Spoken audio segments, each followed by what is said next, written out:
todo eso. Quiere decir, pensamiento complejo.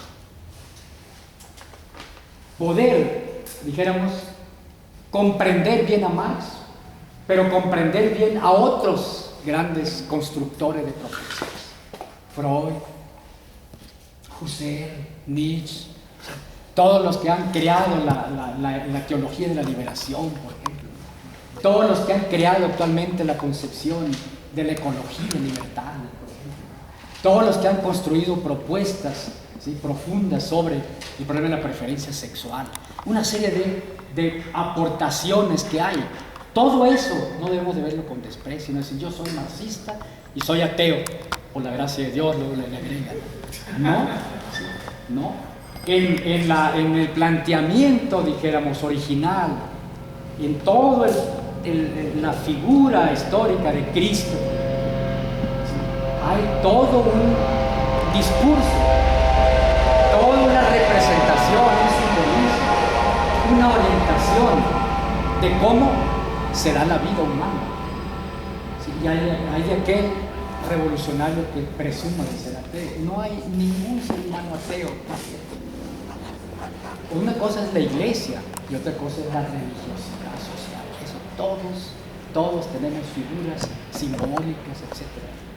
Y a la mera hora, cuando tenemos un problema, le ruego a Dios que mi hijo se salve, le ruego, y voy hincado a la basílica, ahí sí.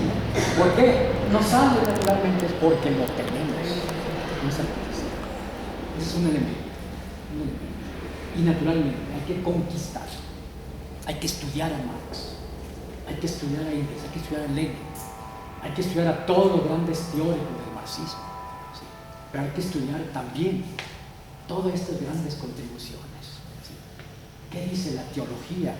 ¿Cómo se llama? Teología de la liberación, cristología indígena hay ahora, teología del pueblo, ¿sí? Y sabemos cómo impacta en la gente, ¿no?, su creencia. Bueno, el caso, por ejemplo, de los cristeros, ¿sí? Iban a la guerra con su sombrero y la guadalupana aquí, con la seguridad de que las balas no les iban a entrar. Fíjense qué fuerza tiene, ¿no? Por eso llegó una guerra en lugar de las calles tremenda, ¿no? ¿Sí? Sí, la fuerza de todas esas mentalidades y creencias tenemos que conocerlas.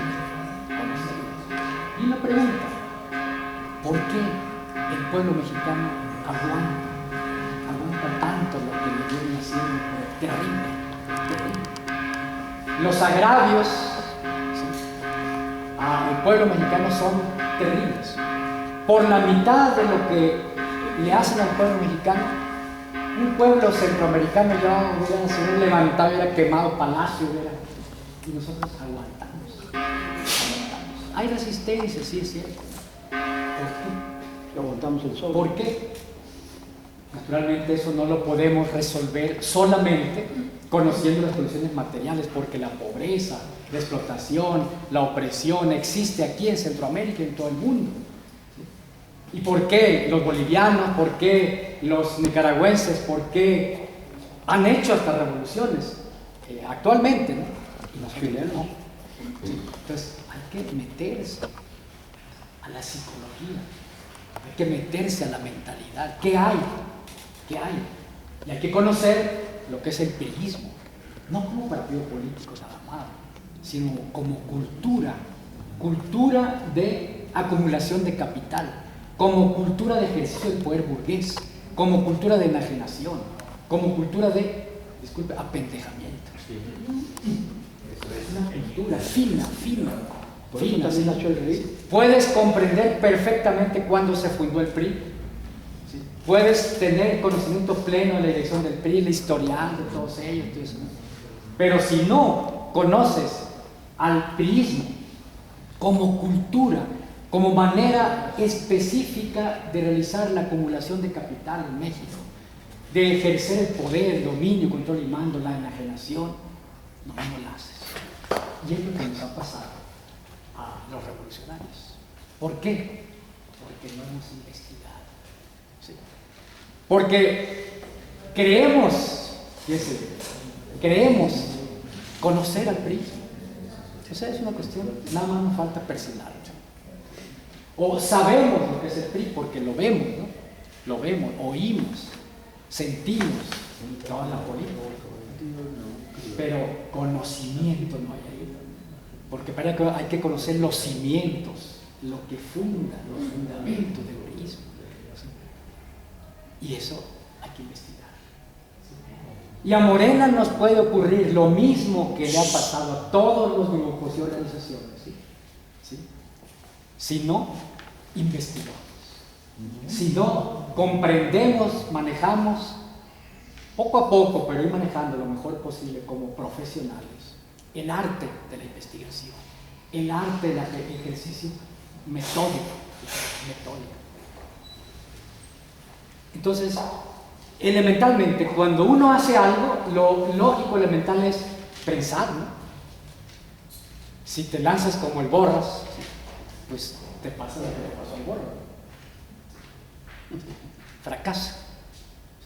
Entonces hay que pensar, hay que diagramar, hay que planificar.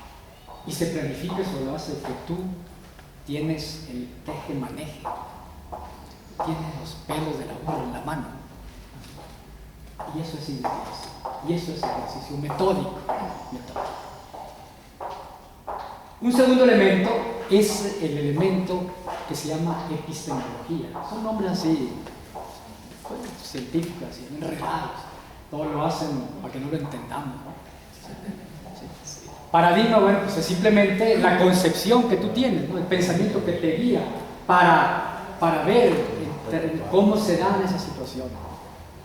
Epistemología es simplemente, ¿sí?, cómo organizas el problema. El problema es oscuridad, ¿sí? Es un entramado complejo, difícil. Simplemente el poder. Erróneo creer que el poder es el Estado.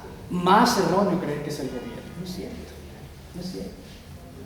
El Estado, el gobierno puede estar en manos de a los Allende y el poder no está en manos de los Allende. Facilito el imperio, dice aquí está el poder y te tumbo de un día para otro. Porque el poder no es el gobierno, no es el Estado, no es el parlamento. El gobierno, el Estado, el parlamento, el sistema judicial son instrumentos de ejercicio del poder. El poder es una cosa complicadísima. La explotación. Creemos que la explotación es vivir en la pobreza. Lo convertimos en sinónimo de pobreza. No es cierto. No es cierto. Pobreza. Estados Unidos hay pobreza, sí, pero hay abundancia. En los países nórdicos, ¿no? En Noruega, Suecia, Dinamarca, Finlandia, Nueva Zelanda, ¿sí?, Australia, países con un altísimo nivel. ¿Y no hay explotación ahí? Claro que la hay. Porque la explotación no es sinónimo de pobreza, no es sinónimo de nivel de vida, no es cierto. La explotación es una cosa complejísima, complejísima. ¿Sí? La opresión. ¿Sí? Decimos, hay que luchar contra la corrupción. Pues el capitalismo en un momento, claro, el capitalismo mexicano no, porque el capitalismo es corrupto por esencia, dijéramos, ¿no? Sí. Pero en general el capitalismo moderno no quiere que haya corrupción, quiere que haya finanzas limpias para que las ganancias estén totales, dijéramos. ¿Sí? Y entonces una lucha contra la corrupción atenta contra los fundamentos del capitalismo. No es cierto. Porque una lucha anticapitalista no es sinónimo de lucha contra la corrupción. Hay que luchar, claro, políticamente, tácticamente, si hay que levantar esa bandera. Pero no creyendo que si acabamos con la corrupción, acabamos con la opresión, con la explotación y se acaban nuestros problemas. Eso no es cierto. ¿Sí? La opresión es un problema complicadísimo. Entonces, cuando uno va a cazar, ¿sí?, el cazador, aparte de decir, bueno, ¿qué presa voy a perseguir? El mexicano no sabe usar de él recuerda, bueno, voy a buscar un puma. Entonces recuerda, a ver, ¿en qué terreno está el puma? ¿Sí? ¿Cómo puedo encontrar al puma? ¿Sí? Me lo puedo encontrar de esta manera y me puede saltar. ¿Sí? Entonces él piensa y organiza, planifica antes de lanzarse a tontas de locas. Pues esa es la famosa epistemología. es poner en orden lo más que puedas el problema. El problema es enredado, entonces tú dices, a ver, voy a tratar de ponerle un poquito de orden. Entonces haces como una operación de cirugía. ¿Sí? El cirujano, por ejemplo, ¿sí?, anda buscando la arteria aorta, entonces se corta, separa la piel, músculos, nervios, otras venas, otras arterias, etcétera, hasta que encuentra la arteria aorta. Pone orden. ¿Sí? Entonces, la famosa epistemología es una operación de cirugía del problema. Entonces dices, a ver, indudablemente que este problema tiene aspectos económicos, los pongo aquí. Tiene aspectos políticos, los pongo acá. Tiene aspectos sexuales, los pongo acá. Tiene aspectos psicológicos, los pongo acá. Tiene aspectos religiosos, los pongo acá. Tiene aspectos habitacionales, los pongo acá. Tiene aspectos de edad, los pongo acá. Tiene aspectos de salud, los pongo acá. Tiene aspectos geográficos, los pongo acá. Tiene aspectos biológicos, químicos, ¿sí? Tiene aspectos lingüísticos, en fin, una riqueza sobre los humanos. Y todo eso está enmarañado, entonces lo pongo en orden, hago mi mapa del problema, Quiero entender lo que está pasando hoy en México. Entonces, mi concepción materialista de la historia, la concepción de Marx que yo conquisté en el trabajo, dijéramos, de estudio de Marx, ¿sí?, me dice, me indica, me da indicaciones nada más, ¿sí?, de que el capitalismo, ¿sí?, consiste en la apropiación del trabajo asalariado por el capital. Y por ahí me va desentrañando una serie de cosas. ¿Sí? Y me dice, pero el capitalismo está en movimiento, pasa por diferentes etapas. ¿Sí? Me indica, me da esas orientaciones. Eso que es lo que me da el paradigma. Entonces yo digo, bueno, voy a apartar lo histórico. Y me pregunto, ¿el capitalismo de hoy es el mismo capitalismo del porfiriato? ¿Es el mismo capitalismo incluso del cardenismo? ¿Es el mismo periodo del juarismo? ¿Es el mismo del periodo independiente? ¿Es el mismo de la colonia? ¿Sí? Entonces ahí estoy separando el aspecto histórico y le entro al aspecto histórico y entonces empiezo a decir, le voy a apartar la cuestión histórica para investigar cuáles son las características del capitalismo hoy, porque a mí no me resuelve el problema de México, ¿sí?, leerme el Capital completamente, me da orientaciones, el Capital de Marx me da orientaciones, ¿sí? Ahí me dice la concepción, ahí me da la concepción, en qué consiste en general, cuáles son los cimientos de todo capitalismo, ¿sí?, pero me da una guía nada más, una guía. Y entre las guías está en eso, no olvides, diría Marx, ¿sí?, esto, teoría del capitalismo, tienes que aterrizar preguntándote, todo eso en general, ¿cómo está en particular en México en 2014? Eso me da la orientación general, ¿sí? Porque si yo diría, pues me basta con decir el capital es tal cosa y con eso ya lo hago, no es cierto, ¿sí? Porque no podré entender, por ejemplo, Marx dice, producción de plusvalía, extracción de los valores producidos por trabajo ajeno, por parte de la burguesía, por parte del capital. Pero ¿cómo se da eso? ¿De qué manera? ¿Cuáles son los mecanismos específicos? ¿Sabes? Y entonces ahí empiezo a separar. ¿Sí? Esa es la otra parte de los métodos, ordenar el problema, ordenar. Y aquí el marxismo como paradigma da otra orientación. Dice, aparte de decir que todo está en movimiento, todo está en cambio, ¿sí?, aparte de eso, el marxismo dice, lo humano es una unidad en la diversidad. ¿Sí? Todos somos humanos, pero tenemos una gran variedad de dimensiones de la vida. ¿Sí? Esa es la manera económica de vivir, la manera política de vivir, la manera habitacional de vivir, la manera de ropa, ¿sí? La manera de salud, ¿sí? La vida familiar, el aspecto juvenil, la edad es otra dimensión. No actúa de la misma manera un niño que uno de la tercera o de la cuarta edad y de los que entramos a algún edad. No es lo mismo. ¿Por qué? Porque la edad es un factor también de comportamiento. Entonces yo organizo. Entonces dice más, pregúntate en qué momento histórico, dice él, cuáles son las características aquí y ahora. ¿Sí? Guíate por lo que es la teoría general del capitalismo, pero no para que te dé la solución, sino para que te dé una orientación que tú puedas usar para resolver tú con tu cabeza, Moreno, tú con tu cabeza, revolucionarios activistas de Michoacán, tu problema de la revolución en México. Y entonces lo elemental es decir, ¿y cómo está México? ¿Cómo está la economía mexicana?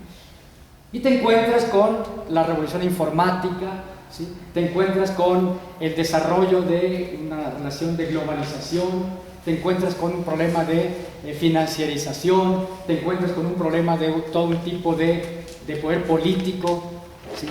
Que no se dio en el tiempo de Marx, cuando ven, no sé, Marx era pero una visión tremenda, ¿no? Y muchos de los textos de él nos dan indicio de lo que va a venir y muchas cosas se están realizando. Entonces te encuentras todo eso, ¿sí? Y encuentras cómo es la burguesía mexicana, porque tienes una teoría general de la burguesía, pero cómo en concreto es la burguesía mexicana, eso tienes que ordenarlo para estudiar, ¿sí? Estudiar clase social, te dan clase social, organización, ejercicio político, mentalidades, psicología social, problema del individuo, la personalidad, toda una serie de cuestiones que te dan como orientación. Entonces organizas, tenemos que organizar, ¿sí? Y de aquí debe salir entonces, debía salir toda una disposición a que conozcamos en primer lugar nuestro estado, el estado de Michoacán. No podemos seguir con las generalidades, ¿no? ¿Sí? ¿Sí? ¿Cómo está el capitalismo concreto, si se puede hablar así? Hace un esfuerzo, claro, no solo es nacional, es mundial, pero se van resolviendo responsabilidades específicas. ¿Cómo se realiza lo general en la particularidad de Michoacán? ¿Qué particularidades ofrece la burguesía internacional, dijéramos, en la condicionalidad histórica, cultural, económica michoacana? Si no resolvemos eso, o estamos esperando a que nos llegue de arriba, y las cosas de arriba son siempre parciales, porque las construyó el de arriba, y el de arriba está arriba y no está abajo. No puede dar una orientación plena, completa. Entonces aquí abajo tenemos nosotros que resolver esos problemas, basándonos en las claves y en las orientaciones que vienen de núcleos de arriba. No hay problema, no.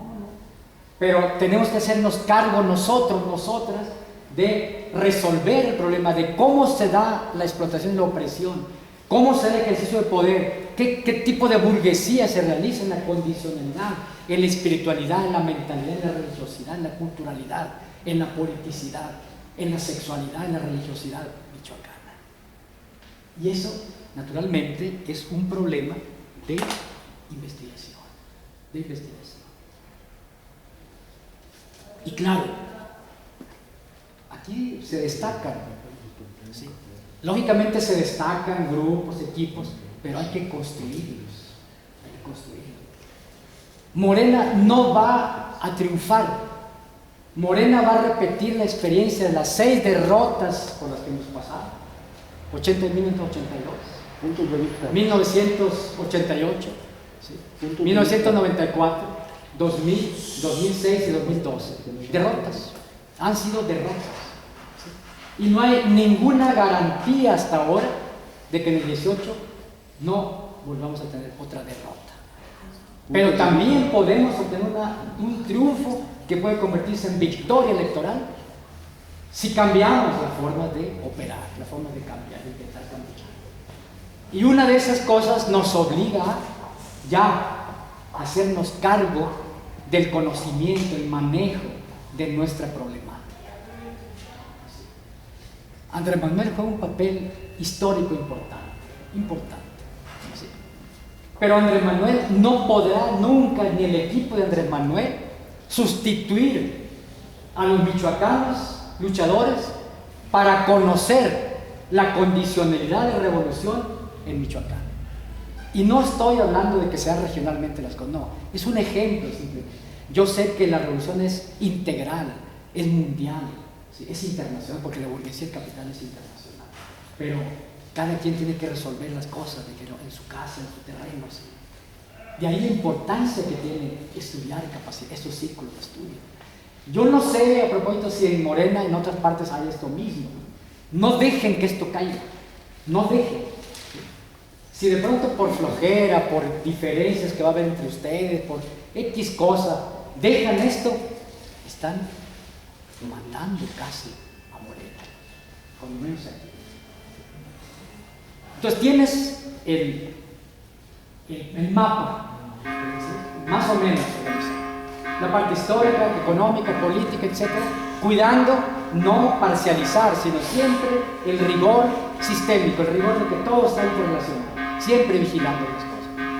Y entonces dices, bueno, ahora, ¿cómo voy yo a ver el aspecto, por ejemplo, campesino? Hay en este mapa un aspecto campesino, ¿sí? Michoacán indudablemente hay una realidad campesina, hay una realidad indígena, hay una realidad obrera, hay una realidad de mujer, hay una realidad de juventud, hay una realidad educacional, de jóvenes, etcétera, etcétera. Entonces dice, bueno, voy a entrar al problema campesino. Entonces, primero, ¿cómo defines que hay una realidad campesina aquí? Ir al campo. Ir al campo, ¿pero con qué? Con teoría sobre la economía campesina, el ser campesino. ¿Sí? Porque si tú ignoras totalmente lo que es la economía campesina, lo que es la vida campesina, lo que es la producción campesina, ¿con qué carajos te vas a dar cuenta que hay vida campesina? ¿No? O si hay vida artesanal, si tú ignoras lo que es el artesanado como sector social, sus características, ¿cómo vas a detectar que hay un problema artesanal de artesanado? ¿Sí?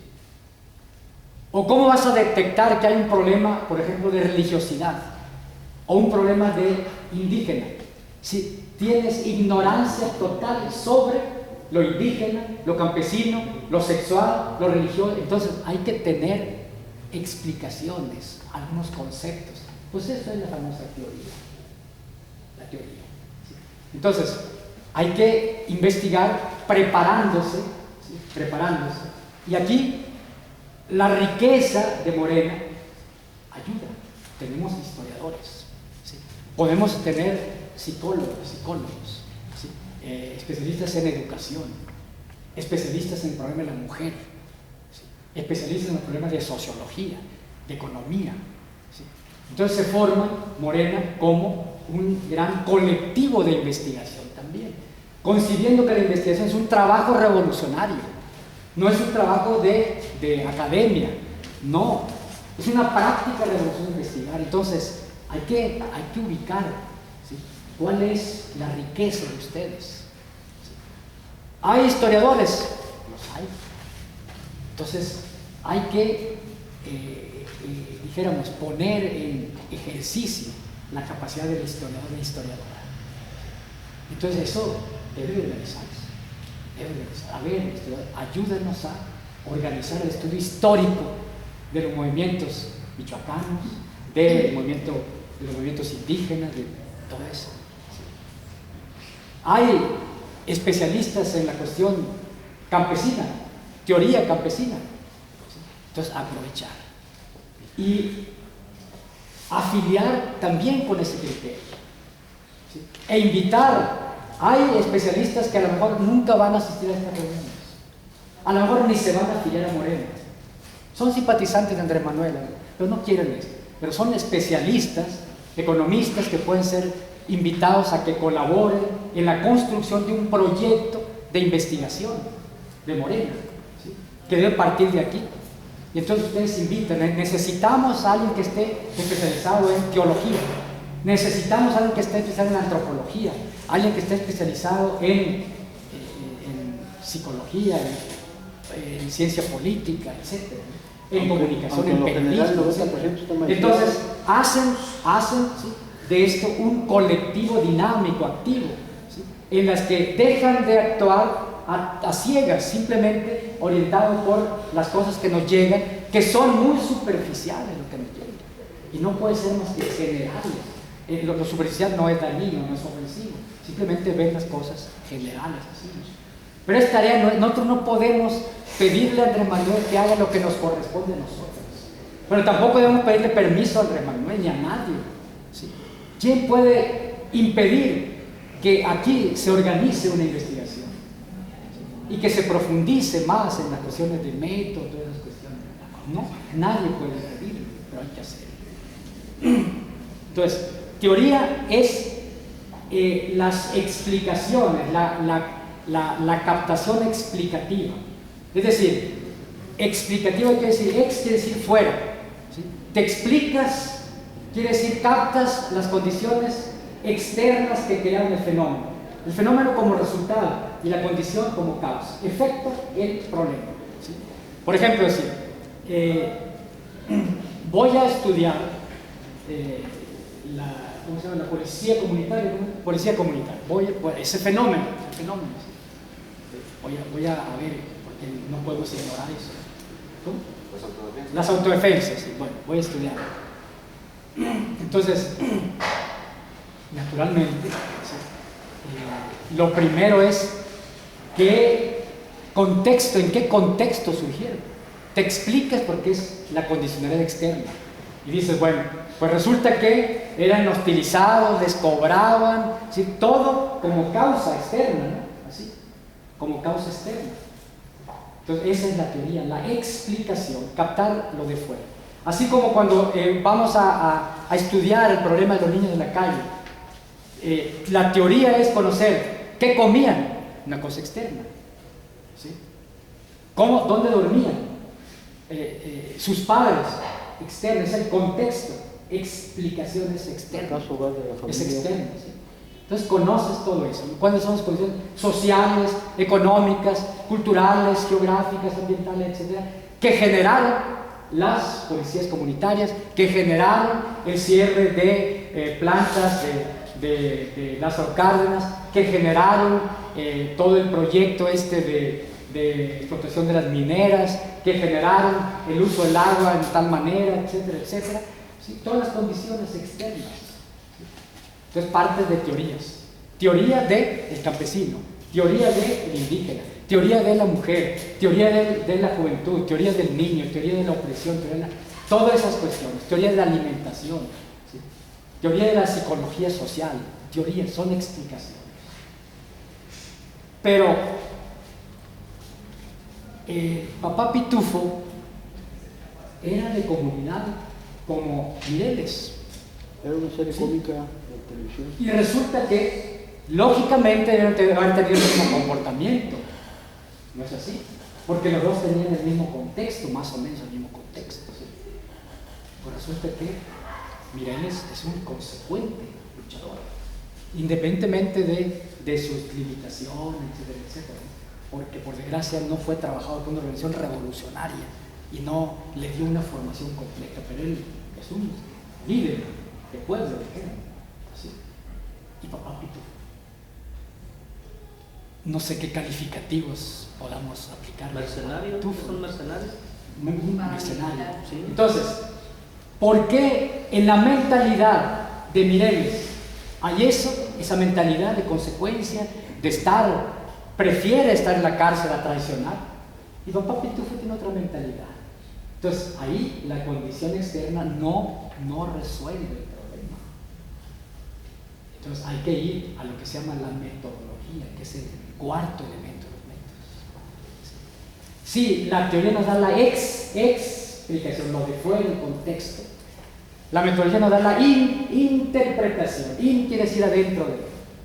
¿Qué hubo en la cabecita de Mireles, o en la cabeza de Mireles, Y en la cabezota del papapitufo, ¿sí? ¿Qué hubo? Porque la condición era más o menos la misma. ¿Sí? Era más o menos la misma. Entonces, ¿qué pasó ahí? ¿Sí? Entonces necesitas ejercer ese cuarto elemento.